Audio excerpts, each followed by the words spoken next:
Hello everyone, সবাইকে good morning. আজকে আমি আমার ব্রেকফাস্টে যা বানিয়েছিলাম ভাবলাম সেটার রেসিপি আজকে আপনাদের সবার সঙ্গে শেয়ার করি। কয়েকদিন ধরে চা খেতে খেতে মানে একদম একঘেয়েমি হয়ে গিয়েছিলাম, তো সেটা চিন্তা করে আজকে ভাবলাম যে ব্রেকফাস্টে ডিফারেন্ট কিছু বানিয়ে ট্রাই করা যাক।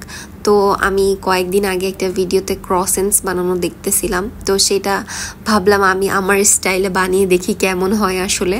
তো এখানে ক্রসেন্ট বানানোর জন্য আমি আগে থেকে একটা ডো প্রিপেয়ার করে রেখেছিলাম। এখন খালি একটা রুটি বেলে দেন ক্রসেন্ট যেভাবে রোল রোল করে বানায় সেটাই একটা বানাচ্ছিলাম। পরে উপর থেকে একটু হালকা ডিম ব্রাশ করে নিয়েছি। উপর থেকে ভালো মতো ডিম ব্রাশ করে দিলে ওভেনে দিলে ভালো একটা কালার আসে। দেন এখানে আমি ওভেনে দিয়ে দিচ্ছিলাম বেক করার জন্য। প্রায় 5 থেকে 6 মিনিট বেক করেছি। এটা বেক হতে হতে আমি আমার জন্য কফি বানিয়ে ফেলবো। এখানে বাসায় হচ্ছে 3-4টার মতো কফি প্যাক ছিল, কফির মিনি প্যাক ছিল। তো সেটা দিয়ে আমি এখানে মনে হয় 3টা প্যাকেটের মতো কফি প্যাক নিয়েছি। আর দিয়েছি হচ্ছে 3 চামচের মতোই চিনি, মানে যতটুকু কফি থাকবে ঠিক ততটুকুই চিনি দিয়ে একটু পানি দিয়ে একটা বিটার মেশিন দিয়ে ভালো মতো কফিটাকে বিট করে নিচ্ছিলাম। মানে কফির যতটা ফোমি থাকবে কফি খেতে ততটা বেশি মজার হবে। এখানে আমি আর আপুর জন্য হচ্ছে বানাচ্ছিলাম কফি।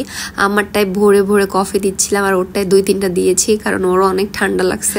আমার গলার ভয়েস শুনে বুঝতে পারবেন যে আমারও হয়তো বা ঠান্ডা লাগছে।